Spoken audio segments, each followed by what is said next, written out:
Thank you, Mark. Just leave it. Sounds good.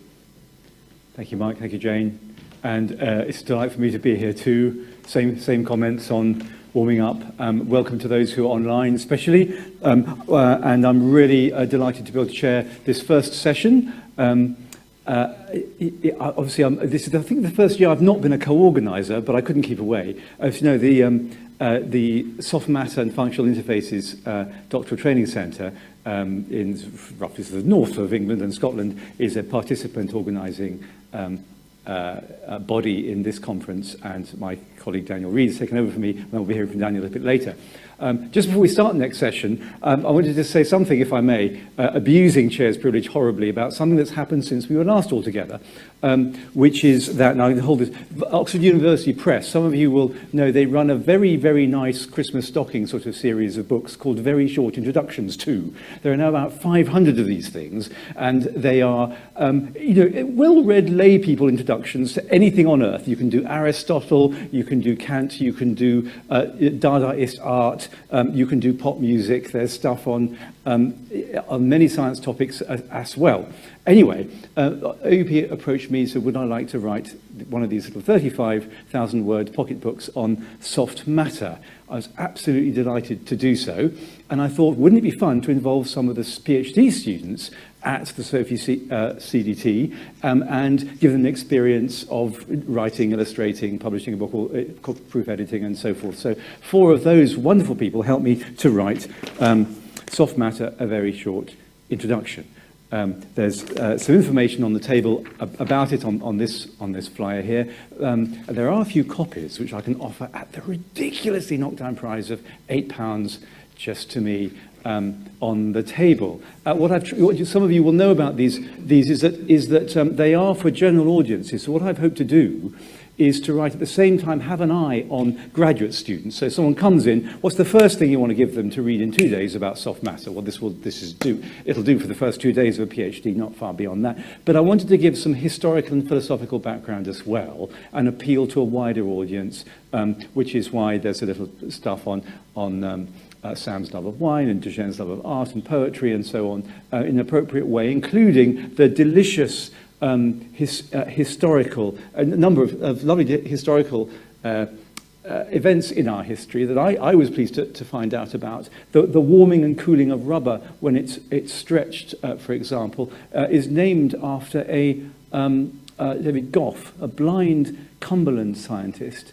who explored his science through senses other than sight, which is, of course, why he was the first to come across the warming and cooling effect of rubber. So a few points about science in it too. Enough. That will do. This session is very exciting. Polymer dynamics and process rheology. We have 3 speakers, one of whom I've known for a long time, one of which I've recently met and looking forward to knowing better, and the third of which I've known for a ridiculously long time. So the first, Chang Hung, is coming to us from the Technical University of Denmark. I remember a lovely period of collaboration when the northern-based project Microscale Polymer Processing had a special link with Ola Hassiger and Chang Hung, and I'm really looking forward to hearing about her advances in extensional flow. Now, she's also very kindly going to do this live for us, because although she sent the presentation recorded as we requested, the pipeline somehow got blocked. So we're very grateful to you, Chen, for giving us live, and I'm hoping it'll have that additional frisson all live presentations have. There'll be questions online and here, and we've asked all speakers to allow between 6 and 8 minutes. I am not on the clock. I know we're a couple of minutes behind starting. My fault. But please do allow that time for questions, both from the audience here and outside. So, without further ado, I'll pass straight over to Chang for our first talk. Thanks for the introduction. Hello, everyone. My name is Chen Huang. The title of my presentation is Experimental Advances in Extensional Flow. First of all, I would like to say a few words about why we are interested in extensional flow. If we compare simple shear with a constant shear rate and uniaxial extension with a constant stretch rate, we see that the 2 points in shear flow the distance grows linearly with time, but in extensional flow, the distance grows exponentially with time. So that means extensional flow is stronger than shear flow and aligns polymer chains more effectively. When polymer chains are highly aligned, we will see interesting and even unexpected rheological behavior in extensional flow. So in the first part of my presentation, I will show you some experimental results of extensional rheology for different polymer liquids. And in the second part of my presentation, I will briefly discuss if the extensional measurements are reliable. And finally, I will combine extensional rheology with other experimental techniques to explain some of the results on molecular level. So first, let's start with the first part. I will begin with the simplest system, which is entangled linear system. So for entangled linear chains, one of the basic questions is that how many parameters do we need to describe the rheological behavior? According to tube model, there are 3 parameters. They are the number of entanglements per chain, the number of cone segments per one entangled strand, Ne, and the relaxation time of one entangled strand, tau E. The other important parameters, such as Rouse time tau R, flat modulus GNO, can be calculated from these 3 parameters. If we first look at melts and the solutions with the same chemistry, here we take polystyrene as an example. It has been shown that the linear viscoelasticity and the nonlinear shear can be described by the number of entanglements, Z. So that means if we compare a polystyrene melt and a polystyrene solution with the same number of entanglements per chain and compare them under the normalized way, the curves overlap with each other in both linear rheology and nonlinear shear. And in shear flow, the orientation, so that is an alignment of the tube segment dominates. But as I mentioned at the beginning, extensional flow is stronger than shear flow, and the alignment of the cone segment, that is chain stretch, influence a lot.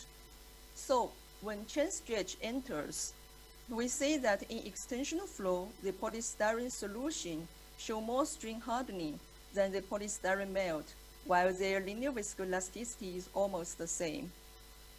This is probably because the maximum chain stretch ratio of the polystyrene solution is larger, because by dilution, the solution has a larger value of Ne.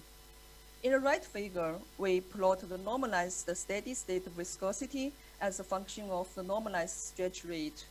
So here, by diluting the polystyrene with less and less concentration, the values of Ne increases and the rheological behavior changes from extensional rate thinning to extensional rate thickening. And with a larger value of Ne, the entanglement strand is also larger, and it also requires larger macroscopic strain to reach a steady state. So if we look at these 2 figures here, we see that for the polystyrene melt, it reaches steady state at Henke strain 3 at a different stretch rate. But if we look at the solution with a concentration of 17%, we see that it requires larger strain to reach steady state. And it is obvious that at faster rate, it does not reach steady state at Henke strain 3. Just now we looked at the system with the same chemistry but different concentration. So next, let's look at melts with different chemistry. Here the result is taken from literature, and here we compare 3 different melts with different site groups. So we can see that with a larger site group, the value of Ne is also larger. So here the PTBS has the largest site group, and from the figure here we can see that with the largest Ne, it shows the largest strain hardening compared to the other 2, while the PMMA has the smallest side group, and it also shows less strain hardening than the other 2. So this result seems to agree with the results we have seen just now for the melts with different concentration but the same chemistry, that larger NE leads to more string hardening. So based on the above results, does it mean that same Z and same NE will lead to identical extensional rheology? Now let's add solutions with the same chemistry and also the same concentration. So here we dilute the same polystyrene, that is polystyrene 545K, to the same concentration with 52%, but with different solvents. The solvent here are styrene oligomers, which also has the same chemistry, but the length is different from 1,000 to 4,000. They are not entangled. But because of this difference in solvent, the samples has different glass transition temperature. So in order to compare them, we can either compare them at the same distance to TG, or compare them under the normalized way, as shown in this figure. It is interesting to say that the systems with the same Z and the same NE do not have the identical extension rheology. We can see that the sample with 1K solution shows more string hardening than the other two. If we look at melts with different chemistry, so here we compare PMBA with polystyrene, and the results are also taken from literature here. So the PMBA is reported to have a very similar NE as polystyrene, but we can see the side group of PMBA is more flexible. So that means in the flow, it is not as easy as polystyrene to be aligned. So some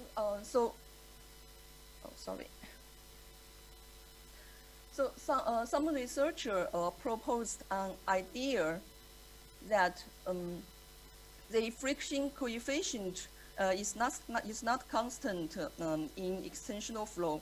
If the chains are aligned, the friction coefficient will be reduced. And we see here that because the PMBA is not so easy to be aligned, so that means the friction reduction will be less reduced than the polystyrene. So here you can see that in extensional flow, it shows the stretch rate thickening, which we did not see for polystyrene melt. Also, if we recall the systems with the same chemistry, but with different solvents, the system with 1K, the 1K solvent is not as easy to be aligned compared to the other two.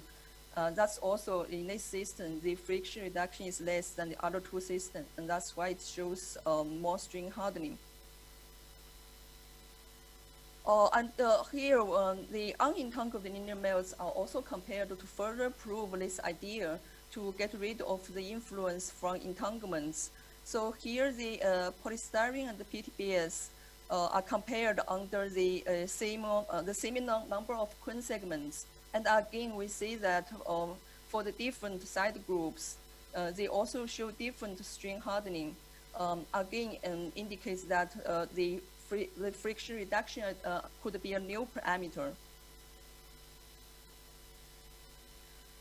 So just now we see that even for the simplest system of linear chains, the extensional rheology can be different depending on chemistry, also on concentration.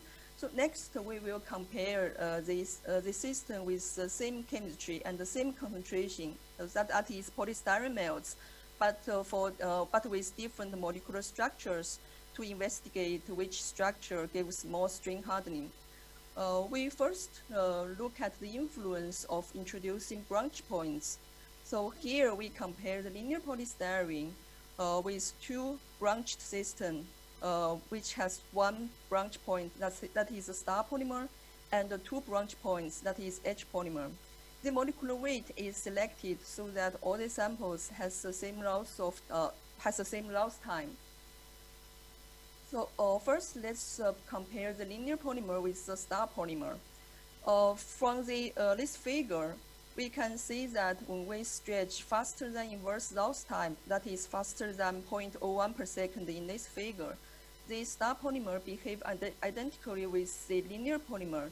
This is probably because in this strong extensional flow, the molecule of the star is highly aligned and it has a similar conformation with the linear polymer, which has the same span molecular weight.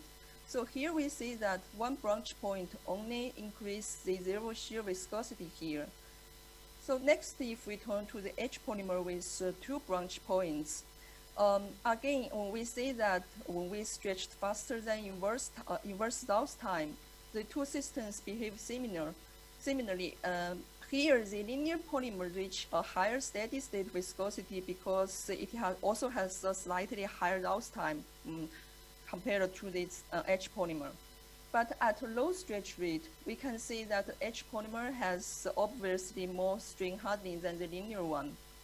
This is probably because on one hand, the strand between the two branch points are easier to be stretched. And also, when we introduce branch points, we also introduce more free ends. And the overall effect is that the zero shear viscosity of this polymer is lowered.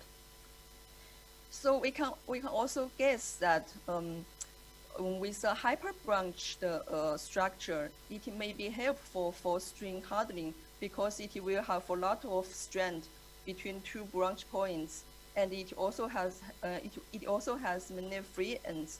I will be back to this point later. Next, let's look at some other systems besides the branch points. So here we replace part of the linear chains with ring molecules.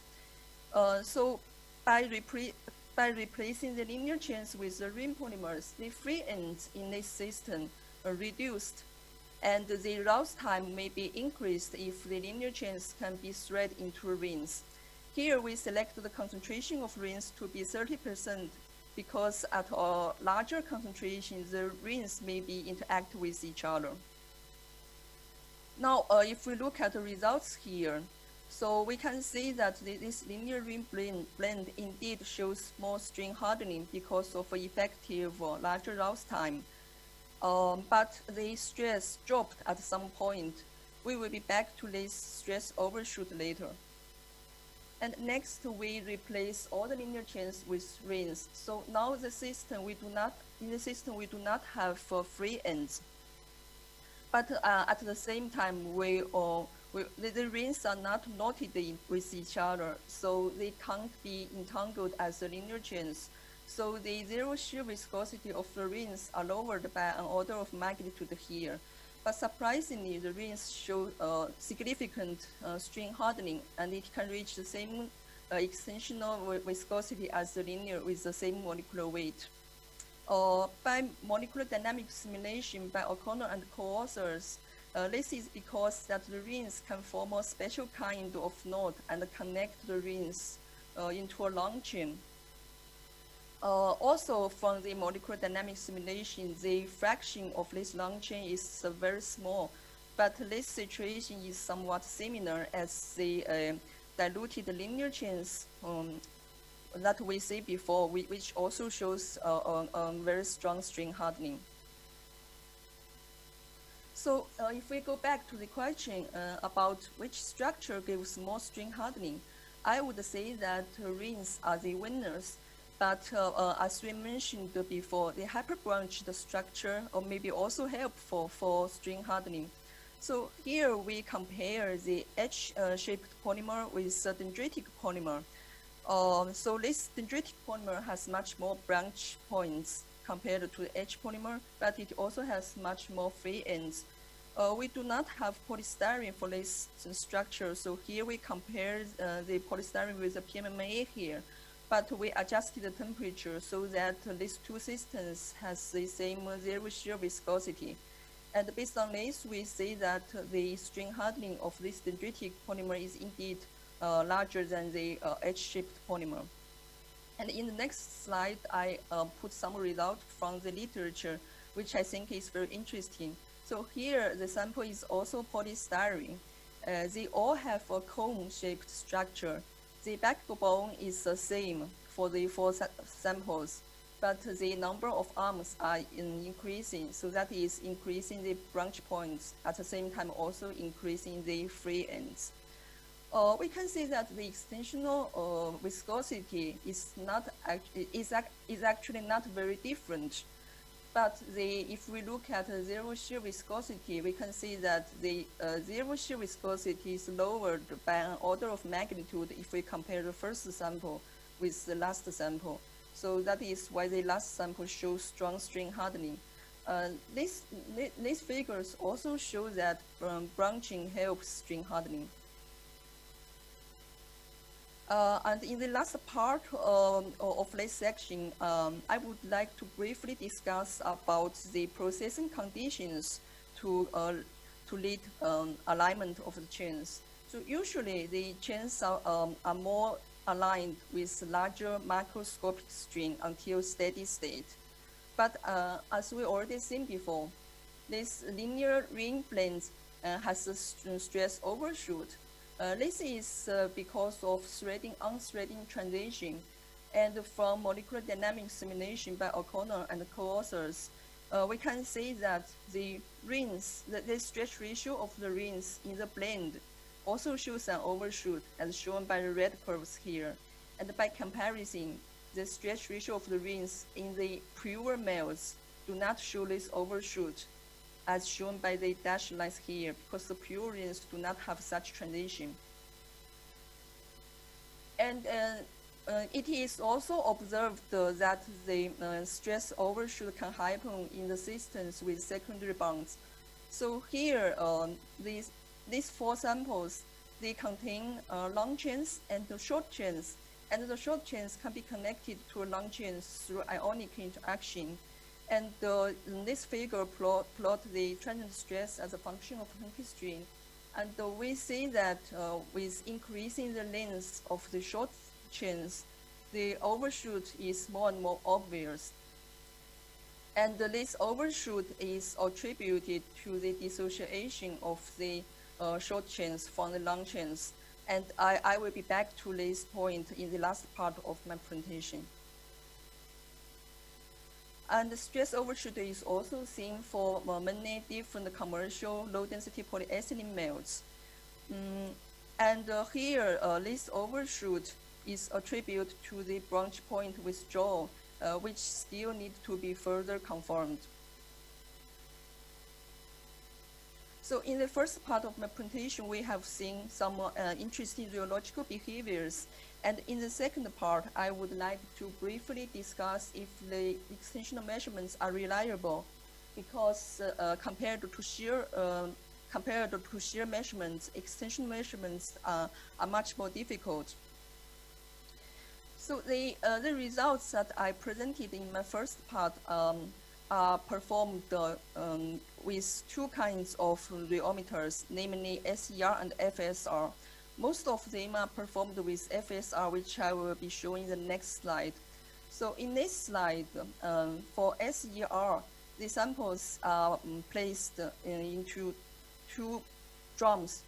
They are rotating on the different direction to stretch the sample. The main disadvantage of SER is that the deformation is not really measured, and during stretching, necking can happen.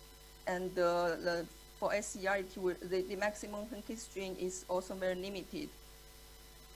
And with the filament stretching rheometer FSR, the sample is sticked to a bottom plate and a top plate, and the top plate moves vertically to stretch the sample. And in FSR, only a very small part in the middle is measured by laser. And this part, as shown in the orange part here, is close to ideal uniaxial extension.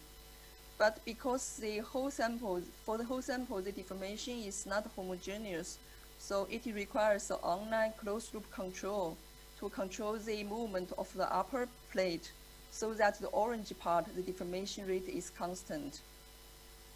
The main advantage with FSR compared to SER is that the stretch rate for the orange part is strictly controlled, even when necking happens. I will be back to this point in the next slides. The main disadvantages for FSR is that also because of the closed loop control, the maximum stretch rate is limited, typically below 1 per second. And also for some samples, not large vertical space and fast motor speed may be required. For example, in this figure, the x-axis is the true Henke stream based on the diameter of the measured part, and the y-axis is the nominal Henke stream based on the length of the whole sample. And when string hardening is very strong, which stabilizes the filament, we can see that for most part of the sample, it undergoes uniform deformation. And in this case, the nominal Henke string and the true Henke string are very close to each other. And then it requires the top plate to move a lot. And here I show some samples. This sample is a polystyrene, and the initial size is, the diameter is 8 millimeter, and the initial length is only 2 millimeter. And after stretching, we see that the length of the sample is over 60 centimeter, that is 600 millimeter. This sample is polystyrene melt with comb structure.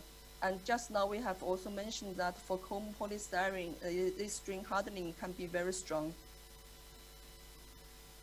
But for some other samples, to reach a large true Henke string, it does not require a very large nominal Henke string. As we can also see from this photo, the length of the sample is only 3 centimeters after stretching. And for this case, sometimes we can see necking happens. So the question is that when necking happens, can we still trust the measurement under the closed loop control? So let's first look back to the stress overshoot. So in this figure, we plot the nominal Henke string as a function of true Henke string. And we see that when stress overshoot happens, the nominal Henke string also shows overshoot. So that means at some point, the top plate actually pushed the sample back. This is because the diameter at the stress maximum start to decrease very fast due to necking, and the top plate need to go down to keep the constant deformation rate at that part. So could this stress overshoot be an experimental artifact? And to check this, we changed the control mode from constant rate to constant stress. So here, so here under the constant rate, when it reaches the steady state, we use the steady stress as the input for the constant stress measurement. And this figure plot the extensional stress growth coefficient as function of Henke string. And we see that for constant stress control mode, there is also overshoot here. And this overshoot is because there is an undershoot in stretch rate.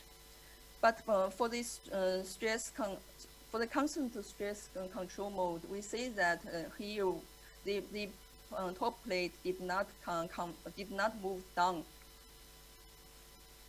Furthermore, I borrowed this slide from my PhD supervisor, Professor Ola Hasbjørn, because I think these simulation results are very interesting.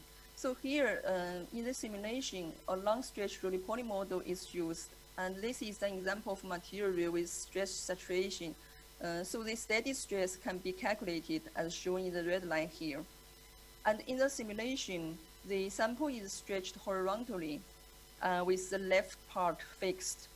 And if we first look at the blue, orange, yellow, and the purple curves here, so the x-axis is the length of the sample. We see that the length increases, and the y-axis is the mid-diameter, and we see that the diameter decreases as expected. But we can also see that for the purple curve, actually necking happens, and then in the next time, that is the green curve, we see that the length of the sample actually decreases. And also, if we look at the transient stress as function of time for this simulation process, we see that the stress actually reaches the steady state as expected. So that means that actually there is nothing wrong to put the top plate down to keep the constant rate at the mid part. Besides checking the method of measuring extensional rheology, I would also like to emphasize that sample preparation is actually the most important step Here from these figures, we can see that when there is residue solvent in the sample, the zero shear viscosity can be lowered by an order of magnitude, and also with sample degradation, it relaxes faster in the stress relaxation measurement. And also from literature, it is shown that for some polystyrene solutions, phase separation may happen during stretching. Now, as far as we think our measurements are reliable, we would like to explore more, to explain the rheological behavior on molecular level. So next, I will show you a few examples of combining extensional rheology with other experimental techniques. So in the first part of my presentation, I have shown that the star polystyrene have the identical rheological behavior in extensional flow with the linear polystyrene. And the hypothesis is that the star polymer is highly aligned and has a similar conformation with the linear. So to check this, we replaced the end blocks of each arm with deuterated monomers to do small angle neutron scattering in experiments. And the samples are stretched at high temperature and then quenched very fast below the glass transition temperature to freeze the molecular conformation. And this slide summarizes the sense result. This figure is for the equilibrium state, and from the isotropic pattern, the average end-to-end distance can be calculated, and that is about 250 angstrom. And this pattern is for the sample stretched to steady state. And here, two pairs of peaks are very interesting, as illustrated here. So the sample is stretched in the vertical direction. So the two vertical peaks shows a characteristic length along the flow direction, which is about 1,300 angstrom after calculation. And these two horizontal peaks show a characteristic length perpendicular to the flow direction, and the distance is about 100 angstrom. So we get this confirmation of a highly aligned molecule, which agrees with the hypothesis. And if we compare the vertical distance with the theoretical length of Fourier orientation, we see that there is also chain stretch. This is as expected because the stretch rate is faster than inverse South time. If the polymer is semi-crystalline, the stretching of the molecules can also influence the crystallization. And here, we combine the extensional rheology with the small angle X-ray scattering, and we see that at the stress maximum, the pattern is the most anisotropic compared to the patterns after the stress maximum. So this shows again that the polymer chains are not necessarily more aligned with larger macroscopic strain, as we also mentioned in the first part. And finally, I would also like to show some results that besides sense and SAC, sometimes we can even see, we can even get more information by direct observation by eyes. We mentioned in the first part that for the samples containing secondary bonds, we also observe this stress overshoot, and this is attributed to the dissociation of the ionic bonds. And in order to see this, we designed a special system. So this system contains long chains and short chains with different chemistry. And actually, they are not miscible with each other. So by simple mixing, the blend is opaque and shows true glass transition temperature. But if we introduce some functional group on the long chain, then the short chain can be connected to a long chain with ionic interaction, and then the sample becomes transparent and only show one glass transition temperature. But if dissociation happens during stretching, the sample will become opaque again. So here we show some photos. So if we stretch very slow with this sample, which is transparent, when stress overshoot is not shown, we see that during the whole stretching process, the sample is transparent. But if we stretch with a faster stretch rate and the stress overshoot happens, we see that the initial transparent sample turns opaque at the stress maximum. That means dissociation actually happened. And this photo is for the blend, which does not have any ionic interaction. So this sample is opaque during the whole stretching. And also we further show that if we stop the flow, the opaque sample can change to transparent again in the stress relaxation, meaning that the ionic bonds can be reassociated again. To save time, I will I will skip the summary and finally, I would like to thank the fundings for supporting my previous research. My work presented in this presentation were all performed at the Technical University of Denmark. And now I started my new position in Polymer Research Institute in Sichuan University earlier this year. So I would also like to thank the Institute for supporting the preparation of this presentation. And thank you for your attention. I would like to welcome questions.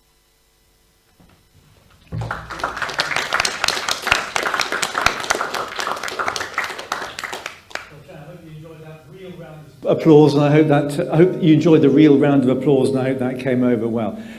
For people online, can I remind you the way you ask questions is through the Slido software that you should have all the information about. There it is. Join Slido and ask questions. And Mike has asked, unusually, a dummy question. I'm sure he's got a really intelligent question queued up as well. But so while people are filing their questions, can I invite questions from the floor before I launch into my list? Okay, well, while you're thinking of them, I'll launch into my list. John, that was really interesting. Thank you so much. A tour de force of extensional rheology. Can I just, two things I wanted to ask. One, your own conclusion. You were very fair about the different huge advances conceptually and experimentally over the last 20 years in extensional flow. On the question of melts and solutions, I just missed your conclusion. Are you convinced that the bond, the monomer orientation friction effect in extension is essential in order to understand both the solution melt data? I wasn't sure what you quite concluded. I think the idea of friction reduction is promising, but I think still more experiments are needed because more work must be done. For example, for the solutions, I think because also some experiments show that phase separation may happen, so I think it should be further checked. And also for the melts, for example, as I remember, the PMBA also shows this stretch with thickening. But also I remember in some work it has been shown that the PMBA is very difficult to avoid a small fraction of hydrogen bonding, as I remember. Okay. So I still think more experiments should be needed. Good. Oh, thank you. So I also just wanted to ask, saving Daniel Reed's blushes, who's here. So on those small angle neutron experiments for branched polymers where you label the fingertips, you paint the fingernails of the polymers, as it were. I think we had the first crack at that in the early 2000s. But what we did it with H's. We didn't do it with stars, as you've done, but we did it with H polymers.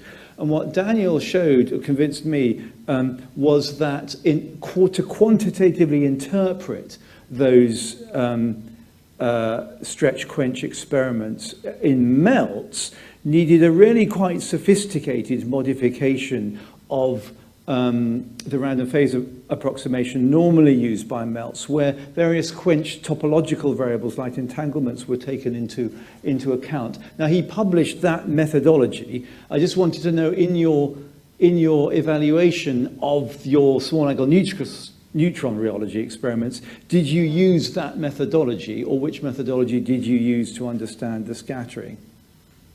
Okay, so actually this part was done by my co-authors for analyze the data. So I'm not quite sure about the method that you mentioned if they also if they also use that part. No, I mean, qualitatively, it's clear. You've got this lovely big scattering from the large length scale and the small scattering from the two neighbouring arms, which is gorgeous, and it's a qualitatively extraordinary effect. I realise sometime would happen totally counterintuitively as you big extension and things get radically close together. But that's beautiful experiments. No, thank you. But I would like just to mention one thing is that so these patterns, because this actually is also depending on the polydispersity, because we did so later we actually performed some other experiments. So we synthesized new samples.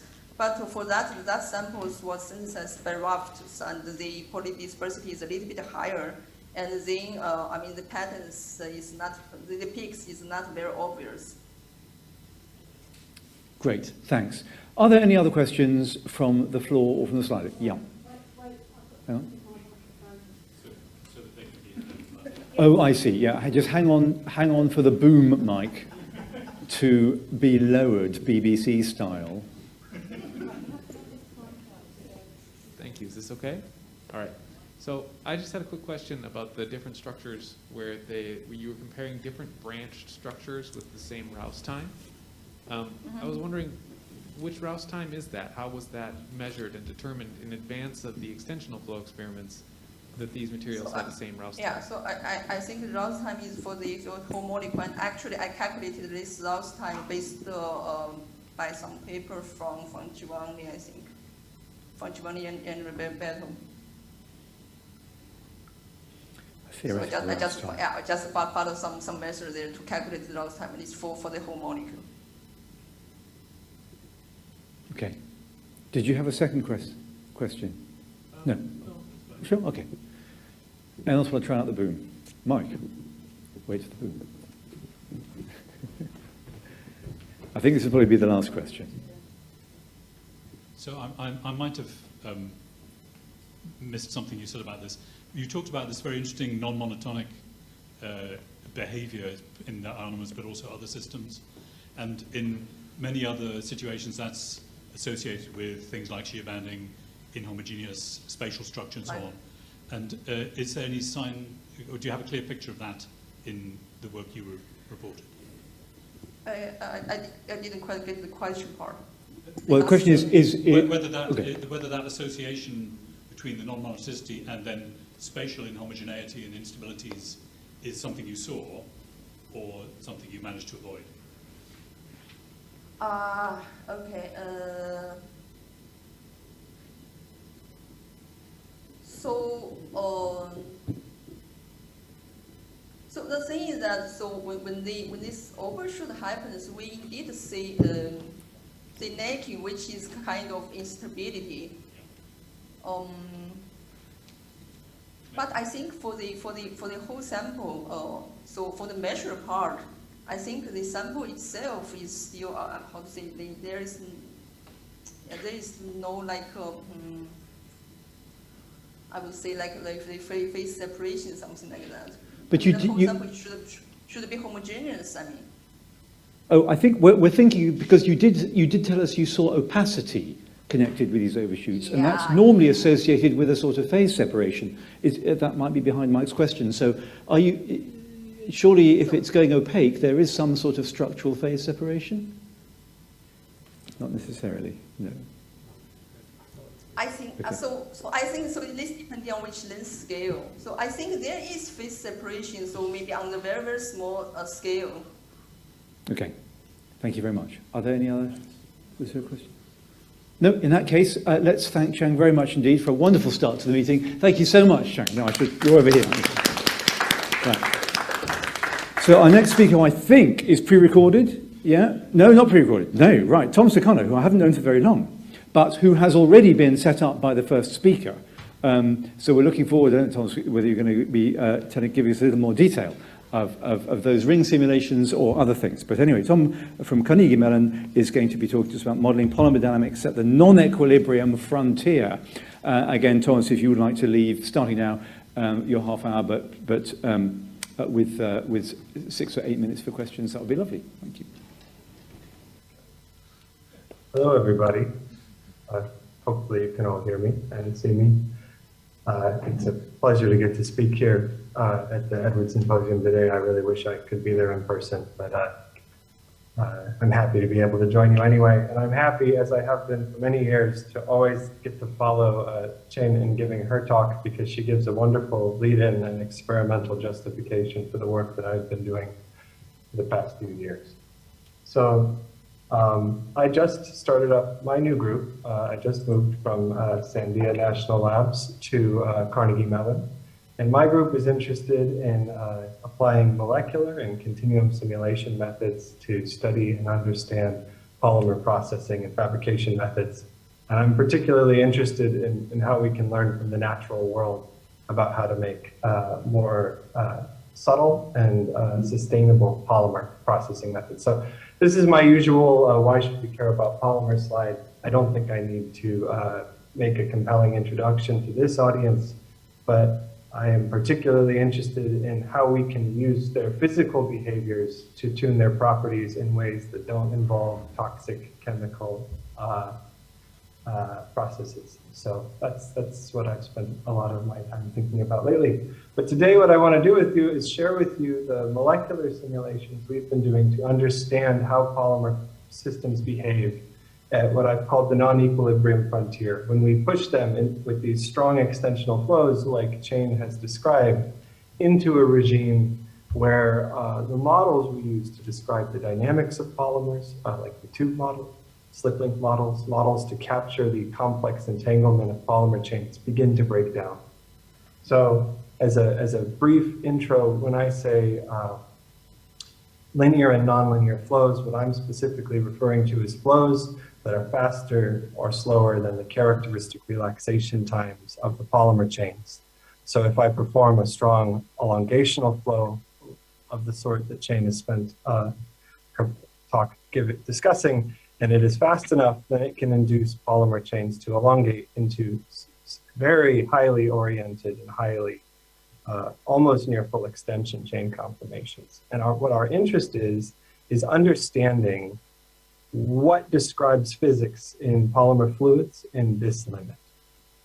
So this can be challenging to predict because equilibrium has a lot of benefits. It gives us random walk statistics of our chains that are isotropic, and we can start to guess about chain overlap in different ways. But in these highly anisotropic, highly aligned systems, you have to start asking a lot of questions that you take for granted when you study systems in equilibrium. Is diffusion isotropic? Are chains entangled? Can you consider a fluid full of perfectly straight chains entangled with each other? How do they confine each other? And this is difficult to imagine, and so our route is to use simulations. And we want to understand these systems because when you get to these highly oriented states, it can have dramatic and profound effects on the fluid dynamics of a fluid. Large changes in viscosity producing these kind of nonlinear viscoelastic effects. So the majority of this talk will be focused on extensional flows, and I won't give too much of an introduction because Chane did that very nicely. But in principle, what we want to do is we want to stretch a material along one axis at a constant strain rate, which involves stretching it exponentially fast in time, which leads to the rapid elongation and formation of these narrow filaments.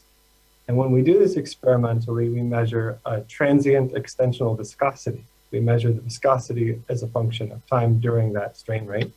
And if we do that slow enough, the viscosity evolves along a linear viscoelastic envelope and plateaus to the Newtonian zero shear or zero rate viscosity. This linear viscoelastic envelope is encoding the accumulated dissipation produced by the spectrum of modes of the polymer system. When we go to a nonlinear flow, the flow is fast enough to deform the chain conformations and drive some of those modes out of equilibrium. And we measure this by seeing a deviation above the linear viscoelastic envelope. And this fluid will plateau to some non-equilibrium extensional viscosity. And this, we know, depends in some way on the strain rate and on the conformations of the chains produced by that strain rate. But understanding the relationships and the rate dependencies of these plateaus is challenging. And it's why we are bringing simulations in to try and help aid in interpreting what we see experimentally. So I want to stop for just a second and address why we bother to do elongational flow when elongational flow is very difficult and tedious. And it's because when you want to study or in an industrial capacity produce highly oriented materials, there's a problem with shear type flows that we often use for material characterization, and that is that the shearing flows have a component of vorticity. And when you combine that vorticity, that rotational character of the flow, with the fact that polymer chains, when they are elongated, can be quite large, the polymers become very susceptible to undergoing tumbling. This is a video by a collaborator of mine, Michael Tu, at University of Illinois, Urbana-Champaign, where he's done single molecule imaging of long DNAs in shear flow.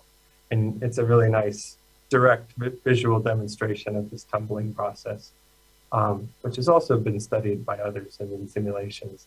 But this tumbling process limits your ability to produce persistent elongation, which can be counterproductive in an industrial context. But when you want to study the physics of extremely elongated molecules, the vorticity spoils that for you by regularizing their conformations in this way. So extensional flows allow us to get at this highly oriented and persistently oriented state. So this is my slide where I typically introduce the idea of entangled polymer dynamics and the tube model, which I hope for this audience won't be too difficult of a task. But what I like to convey to people when I introduce the tube model is that there's this beautiful emergent behavior that occurs when you have a melt of linear polymer chains, all forming random walks, intermingling and intercoiling with each other. And there is an emergent chemical length scale called the entanglement length, which in some way is capturing the topological hindrances that chains produce with each other when they become confined and intermingle. And each chain forms some number Z of entanglements. And this entanglement produces subdiffusive behavior by forcing chains to diffuse around each other. This produces an emergent time scale called the entanglement time, which is the time scale on which chains first feel the effects of their neighbors. And as Dorian Edwards famously developed, you can capture this with the concept of a confining tube. And the chain can diffuse within the tube on the time scales of order its Rouse time, and then eventually the terminal diffusion of the system occurs when it escapes the tube on the rotation time. And the thing that's very useful to me as a simulator is that while polymer chemistry sets the entanglement length and the entanglement time and the plateau modulus, the characteristic stress scale or free energy density of the system, all the functional form of the linear viscoelasticity is determined entirely within units by this dimensionless degree of entanglement. That's useful because that means I can simulate my coarse-grained, simple models of polymers and make meaningful connections to real chemical systems like the polystyrenes that Chain has studied. So when we think about the effect of flow, it competes with this equilibrium spectrum of entangled diffusive modes. And in particular, a useful image is if we have an extensional flow that's faster than the rotation time or the disentanglement time, then we can picture that this is going to cause the fluid to, the confining tubes of every chain to orient. The entanglement network will orient, but the primitive path lengths of the chains within their tubes are expected to stay a similar length. When we go to strain rates faster than the inverse Rouse time, that's when we expect the chain to start elongating within its confining tube, or in some theoretical pictures, people imagine the confining tube becoming smaller. That kind of depends on your philosophical interpretation of what exactly is entanglement. Either way, when we talk about flow strength, and when I want to compare my flow strengths to the experiments that Chain has done, I'm going to use a Rouse-Weisenberg number, a dimensionless measure of flow strength multiplying the strain rate by the Rouse time. And in particular, we're interested in this regime because when the chain's primitive path starts stretching, that's when we really start to see strong nonlinear effects.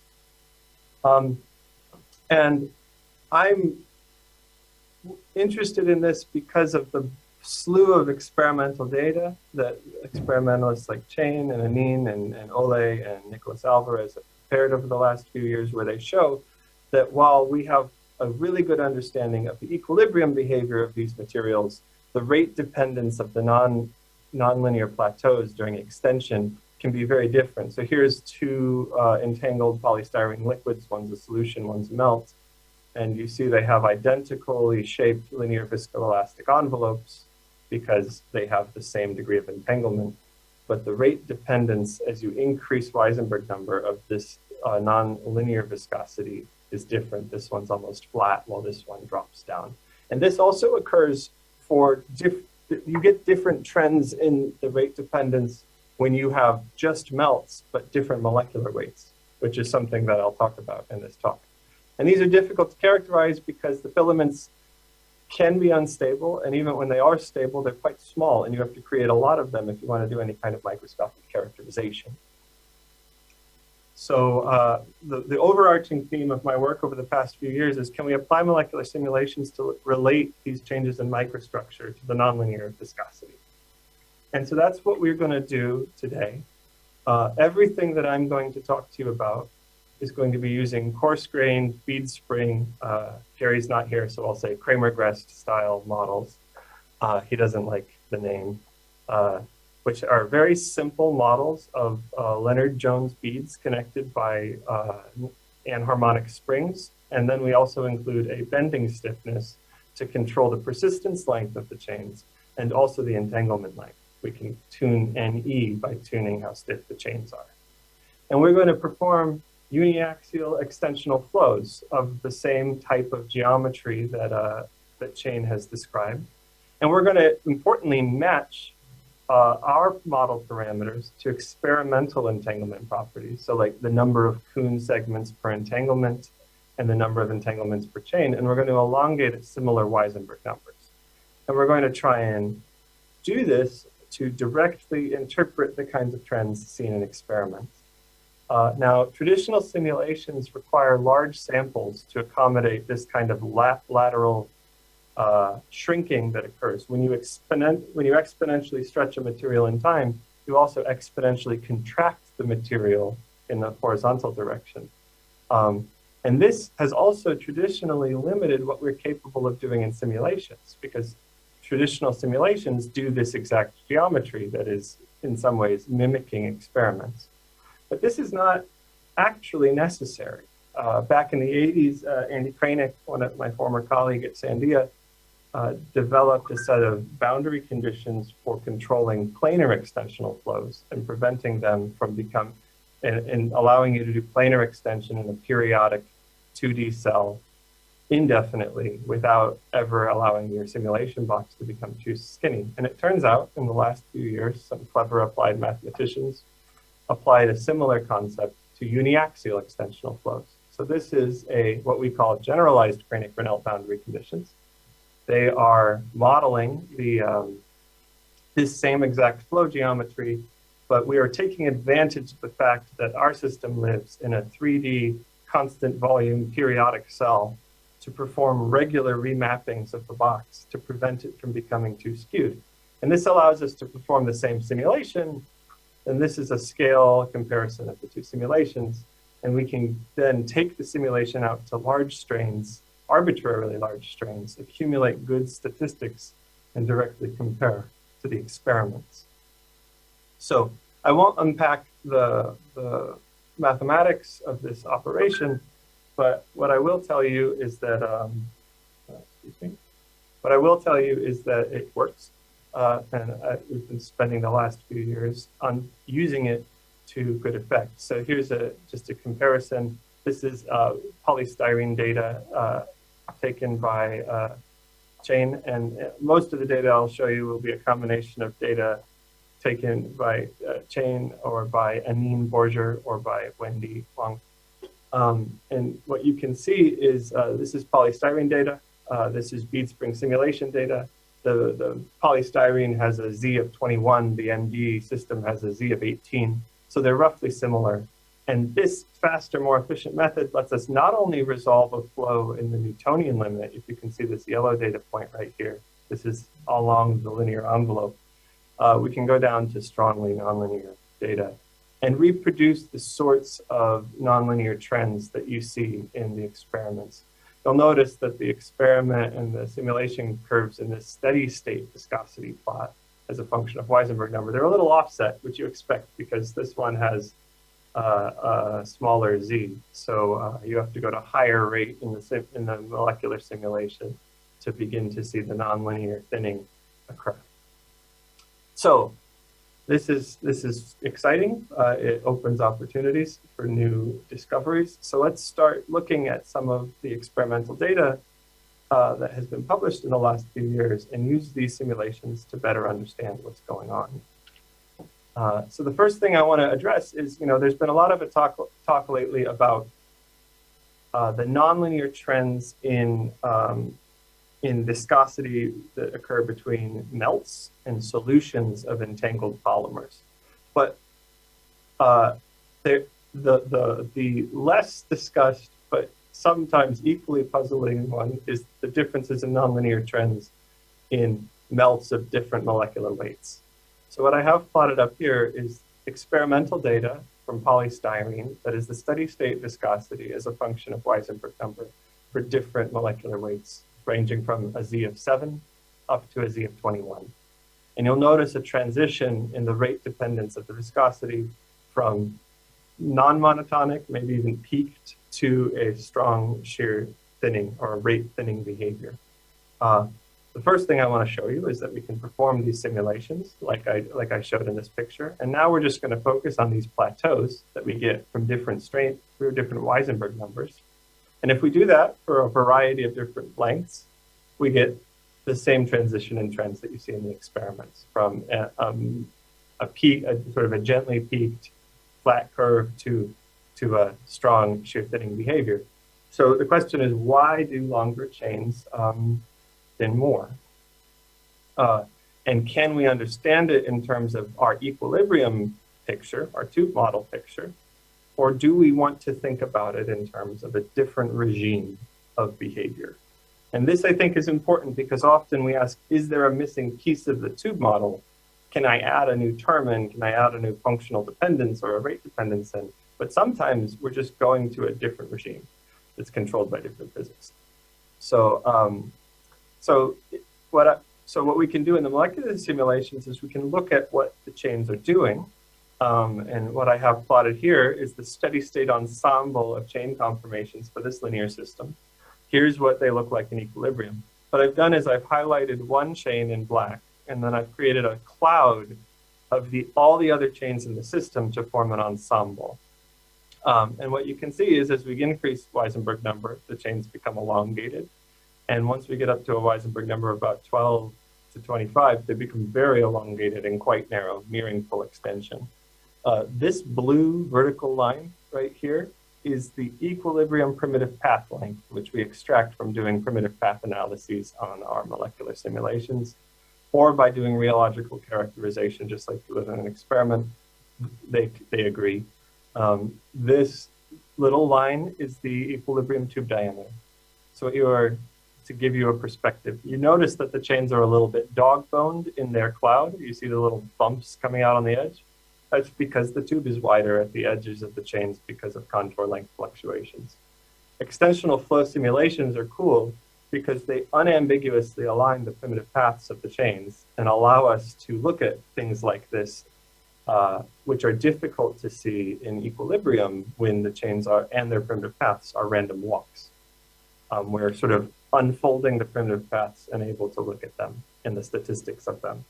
So the question becomes, when we get to this highly elongated state, should we think about this in the same way as we think about an entangled system? We know in entangled systems through reptation that the viscosity scales with molecular weight like n to the 3.4. But like if we pretended we didn't know anything about the tube model and we just looked at this system of perfectly straight chains in an elongational flow, what would we predict for the scaling of the viscosity? And so that's a relatively straightforward exercise we can do. So if we imagine taking this, so what I want to do is go through that real quick. So we say the steady state viscosity gives the macroscopic dissipation rate. So if I take this oblate sample and I stretch it into this dashed sample, then at a certain extensional strain rate, then the dissipation rate, the rate of energy dissipation, is the viscosity times that dissipation rate squared. And but I know, so that's my macroscopic picture, but I know at the microscopic scale, I have a bunch of perfectly straight chains in that flow. And so I can ask myself, if I go to the center of mass reference frame of a single straight chain and imagine the extensional flow going past it, what is the drag on this chain due to that flow? And so you imagine the extensional flow field around the straight chain. You assume that there is a drag force, or there is a drag force on each monomer that is proportional to that velocity. And then you can calculate the energy dissipated by each monomer along this chain. And you can get an average dissipation per monomer that looks like this expression down here. And then what we want to do is say, so this is the average dissipation per monomer. I have a fluid of those chains, and now I want to relate the dissipation of that fluid of chains by inserting the monomer density to the macroscopic dissipation.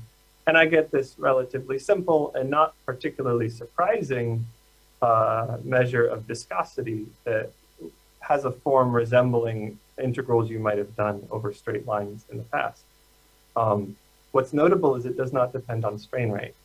We predict in some limit that we may or may not ever reach a full extension of plateau. Why this is important is because it gives us a different way to think about the rate dependence of this linear system. So in the low rate limit, we know reptation theory works, and we can collapse all of our different data sets for all of our different molecular simulation samples onto a common value over here by dividing out the ideal Newtonian viscosity as predicted by reptation theory.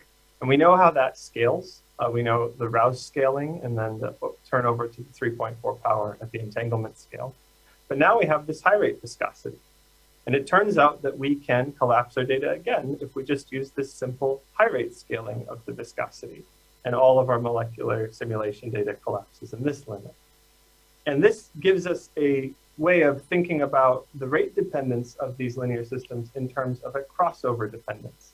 Basically, if I am this blue system, this high Z system, then I start in a Newtonian limit up here, and at some point I have to thin because I'm crossing over from the high rate scaling, which is up here, to the low rate n squared scaling, or I'm sorry, I'm crossing over from the low rate to the high rate scaling, which is n squared.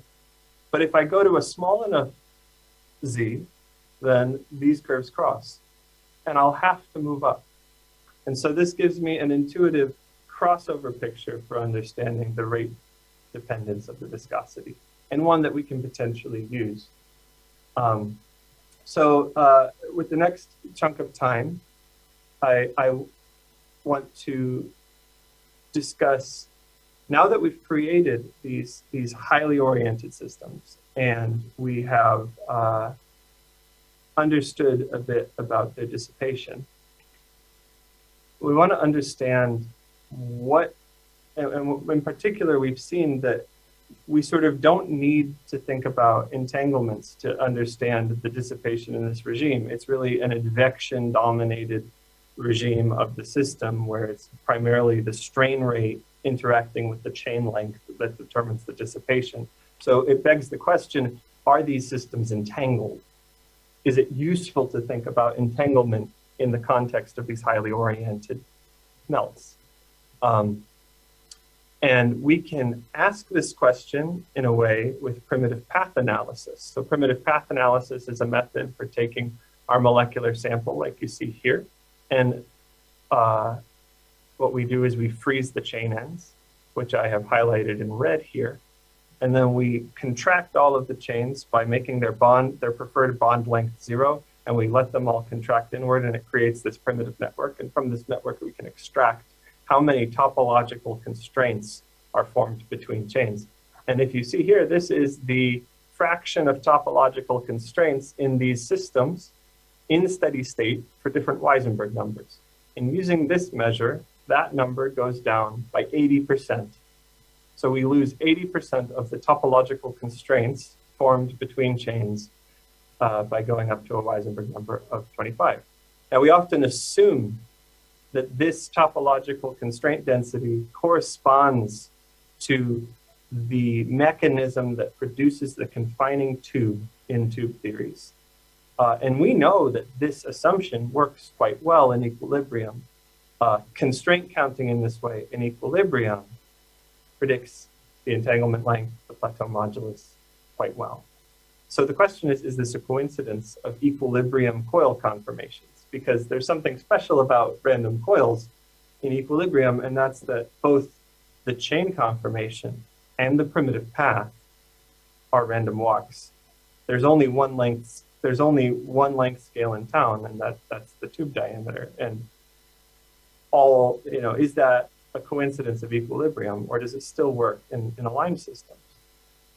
So to do that, we perform stress relaxation simulations.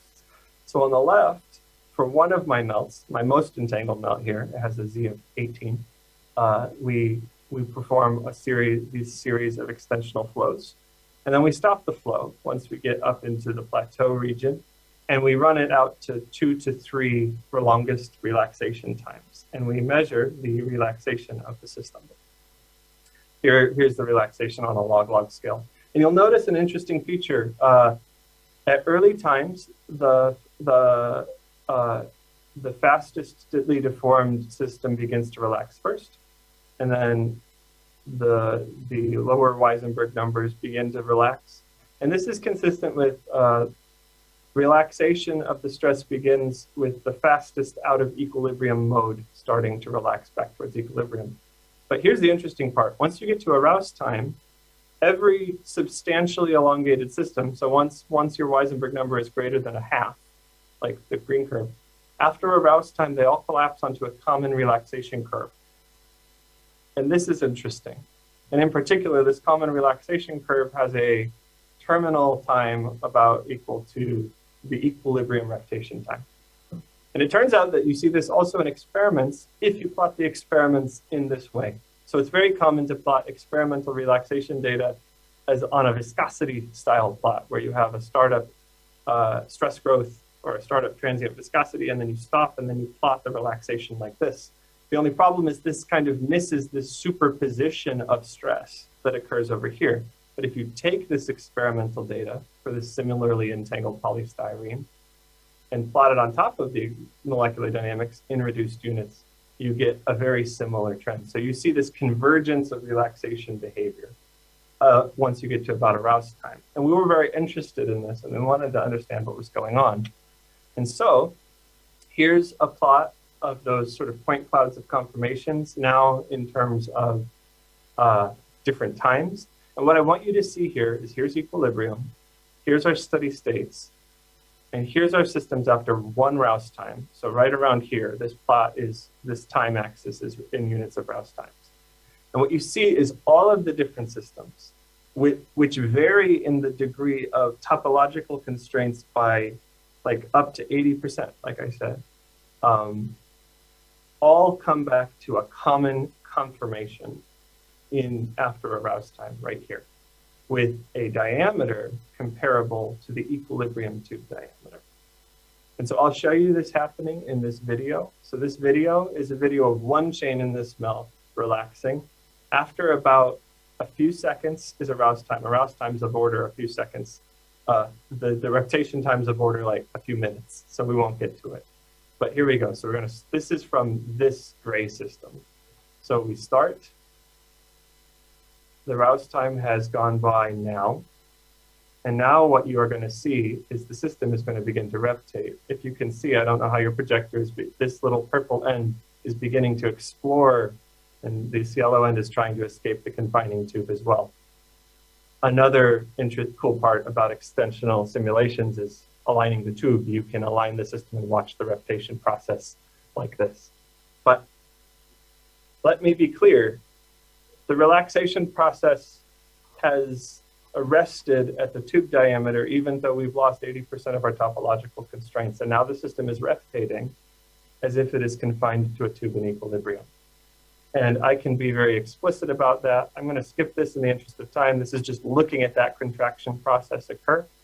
But this relaxation that you were just watching, this reptation style behavior, does in fact occur on the scale, or it does occur in the way we expect for equilibrium reptation theory. So we can plot, or we can take these systems and we can measure their pneumatic orientational order relative to the axis of the alignment of the tube, which we know because we've created it unambiguously along the extension axis. And then we can measure the decay and compare it to reptation theory. And if you use this expression for the disentanglement time, it has both contour length fluctuations and double reptation. Yeah. 5 minutes until questions. Is that what you said?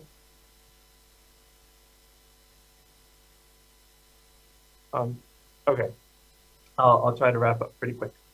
But anyway, if you take that and you compare it, you get a beautiful exponential decay of these highly oriented systems that is just good old-fashioned reptation relaxation, even though there are very few of these like braiding events that would. So this confinement seems to be produced by something more subtle than the simple picture of weaving that we like to use. It seems like parallel oriented chains can also induce confinement of each other. So I'll just take a minute. Chain really covered this quite nicely. So I won't go through the whole storytelling, but the last thing is brand new physics that we don't, that we're only really able to unpack with simulations. Chain talked about how ring systems show this dramatic strain hardening that linear systems don't show. And we wanted to understand where it was coming from, but we were worried about linear and ring contamination. And so the only really way to do it was to do these simulations. And so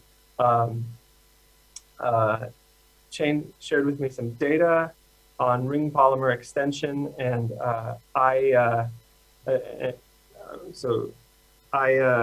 created a molecular dynamic system that mimicked her system. And we were able to reproduce this dramatic strain hardening. So here's the polystyrene experiments. Here's the molecular dynamics. The molecular dynamics can go out to much larger strains because we are not plagued by having a free surface on our system. And so what I've done is I've marked it with X's at the strains where the experiments ended so you can get a sense of the trend. But what we were able to see is that the stress in this system is dominated by a small number of chains that become aligned. And they become aligned because they're spontaneously forming these daisy chain-like necklace structures. And here's a video of this happening. So this is 3 chains that are apart in equilibrium during flow. They're within this melt. And then they come to, there we go. They come together. They happen to form these slip link, or this slip knot type of threadings. And then they form a supramolecular chain that now feels much more sluggish, much larger rouse time, and has to stretch out in the flow. So that was a cool study, but what's cool about what I thought was particularly philosophically interesting about it in a theoretical standpoint was that here is the stretch distribution for one of these systems. Most of the rings are unstretched, but this tiny fraction of rings, a couple %, is dominating the rheology. This dashed line is their contribution to the rheological stress. And you can see that this tiny tail is dominating the response. So we have a fluid of polymers that has rheology that is not described by an average order parameter. It's described by outliers. And I'll just say quite recently, some interesting work by Charlie Schaefer and Tom McLeish has showed a similar type of effect might be occurring with an associating. And with that, I'll leave up my summary. I'll make a quick acknowledgement to the many people who have facilitated my work. And I'll leave up my conclusions and take any questions.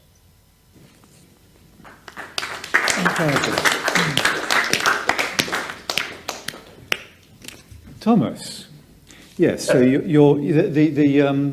in order to be kind to you during question time, my price is that you send me the picture of me as a great big hairy spider for future reference, please. And Charlie as the worm, who I think is much better. No, it's a silk moth. Oh, silk moth. Oh, okay, much better. Thank you. I thought I couldn't see properly. Okay, no. The boom is ready. The Slido is ready. Questions for Thomas. Another tour de force. This time from the theoretical angle. Daniel. Thomas, thank you very much for a wonderful talk. It's really nice to see you virtually. I have two kind of quick questions. One is your ND simulations of Craig-McGrest things seem to match polystyrene very, very well. Mm-hmm. Is that a happy accident, or are all polymers going to be the same? I think it's a happy accident. And I tried quite a bit to unpack that, but there's enough ambiguity in what we think the entanglement length in polystyrene is. It can be a little bit hard to nail down. But if you measure the entanglement, we often in bead spring models measure the entanglement length in monomers of the bead spring chain, which is in this model 28. But if you measure it in Kuhn lengths, it's about 10, which is roughly what we expect polystyrene to be. So I think it's a bit of a coincidence that the NE is relatively similar to polystyrene. But we also know that you can start adding side chains or side groups to these systems and start creating those odd behaviors in the nonlinear regime, which we're still trying to unpack. So I won't say that with too much confidence. I will say Ralph Evers has performed a very systematic mapping of time and length scales for the bead spring chains to many polymers. If I'm allowed. Yeah, you may. Okay, so the second question is just by way of clarification. So you know I've seen the simulations before where you do the retraction after the really long elongation, and I love them. Just to check, after a Rouse time, did you repeat the primitive path analysis, and is it still the case that those topological entanglements are still absent after a Rouse time? I will tell you that this is something that I have been trying to get done, but it is inconclusive at this point. Can you see my slide still? No, not at the moment. Can we have the slides from the external slides, please? Here, let me put them back up. Okay, Are they back up? This good? Yeah. You're It's good? coming. There we go. Right. So it turns out that how exactly you go about measuring topological constraints in highly aligned systems is very messy. Because when we're trying to measure a topological measure, ideally it shouldn't matter if we finally transform our system. We would hopefully get the same topological measure.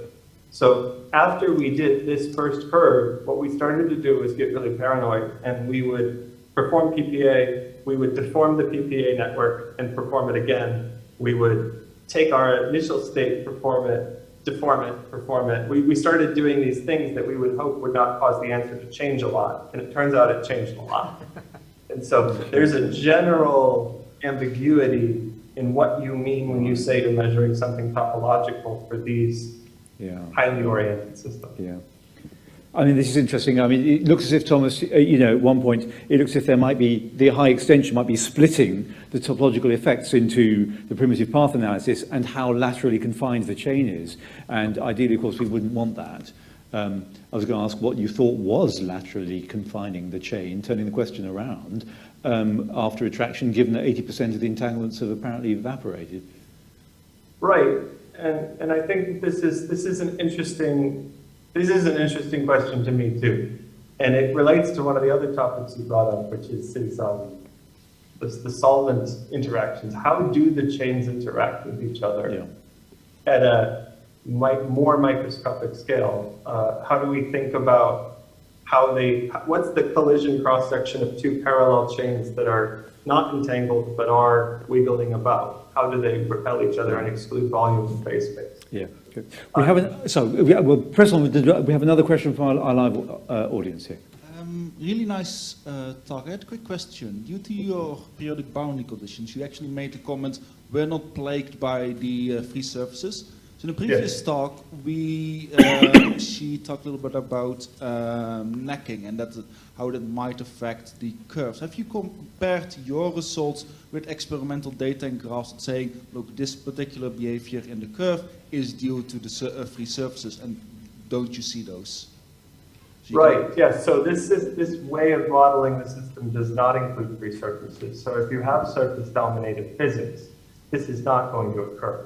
We have seen that as an advantage because it's allowed us to verify that a bunch of the bulk rheological trends that have been predicted by filament stretching are not, in fact, artifacts of surface effects. On the other hand, it also lets us say, for instance, if we expect there's going to be some kind of inherent phase segregation due to the flow, we can check if that's going to be the case without the effect of a free surface. So I don't know if you noticed in this video I have right here, the system is not filling all of space. And that's because this is actually a model of a polymer solution. And the polymer solution is actually microphase separating due to the strong uniaxial flow, which is something we're studying now. But so we don't have surface effects. So I kind of turn it on its head and say, what would be hard to disambiguate from surface effects, and can we use this method to see if it still happens? Thomas, thanks very much. I think in the interest of time, we better move on now in this extraordinary coherent session to the next speaker, but let's thank Thomas again before we do. Don't go away, Thomas. You want to ask Daniel some questions.